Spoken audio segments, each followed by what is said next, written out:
मौर्य साम्राज्य के संस्थापक चंद्रगुप्त भारत के बहुत अच्छे शासक माने जाते हैं, जिन्होंने बहुत सालों तक शासन किया।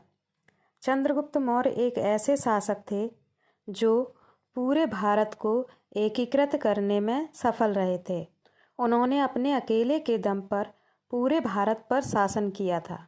उनसे पहले पूरे देश में छोटे छोटे शासक हुआ करते थे, जो यहाँ वहाँ अलग अलग शासन चलाते थे।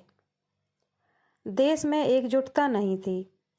चंद्रगुप्त मौर्य ने अपना शासन कश्मीर से लेकर दक्षिण के दक्कन तक, पूर्व के असम से पश्चिम के अफगानिस्तान तक फैलाया था। भारत देश के अलावा चंद्रगुप्त मौर्य आसपास के देशों में भी शासन किया करते थे।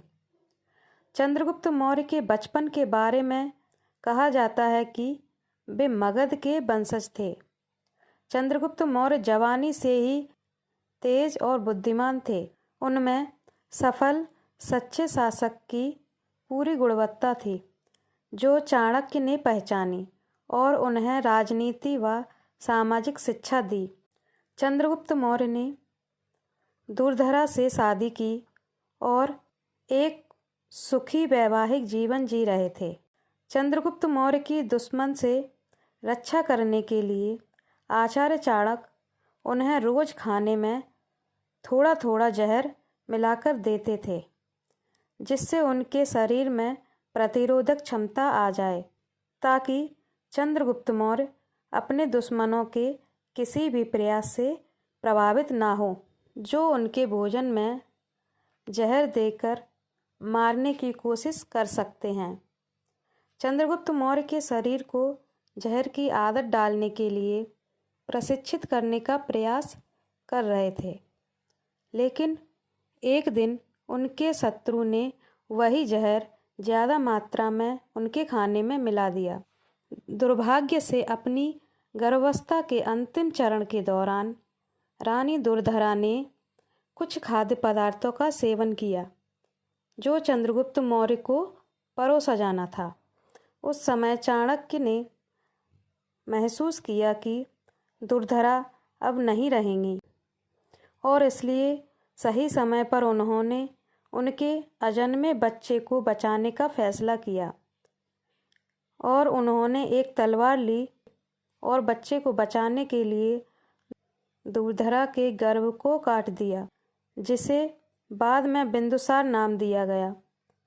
बाद में चंद्रगुप्त मौर्य ने अपनी कूटनीति के तहत सेल्यूकस की बेटी हेलेना से शादी की और सेल्यूकस के साथ गठबंधन में प्रवेश किया। कहते हैं कि उनकी एक तीसरी पत्नी भी थी, जिसका नाम चंद्रनंदिनी था। चंद्रगुप्त मौर्य जब 50 साल के थे, तब उनका झुकाव जैन धर्म की तरफ हुआ। उनके गुरु भी जैन धर्म के थे, जिनका नाम भद्रभाहु था। 298 BC में उन्होंने अपने बेटे बिंदुसार को मगध का नया सम्राट बनाने के बाद उन्होंने चाणक्य से मौर्य वंश के मुख्य सलाहकार के रूप में अपनी सेवा जारी रखने का अनुरोध किया और पाटलिपुत्र छोड़ दिया। चंद्रगुप्त मौर्य ने सभी सांसारिक सुखों को त्याग दिया और जैन धर्म की परंपरा के अनुसार एक साधु बन गए। श्रवण बेलगोला पहुंचकर उन्होंने अपने नश्वर शरीर को छोड़ने का फैसला किया, जहां उन्होंने 5 हफ्तों तक बिना खाए पिए ध्यान किया, जिसे संथारा कहते हैं। ये तब तक किया जब तक चंद्रगुप्त मौर्य ने अपने प्राण नहीं त्याग दिए। चंद्रगुप्त मौर्य के जाने के बाद उनके बेटे ने साम्राज्य आगे बढ़ाया, जिनका साथ चाणक्य ने दिया।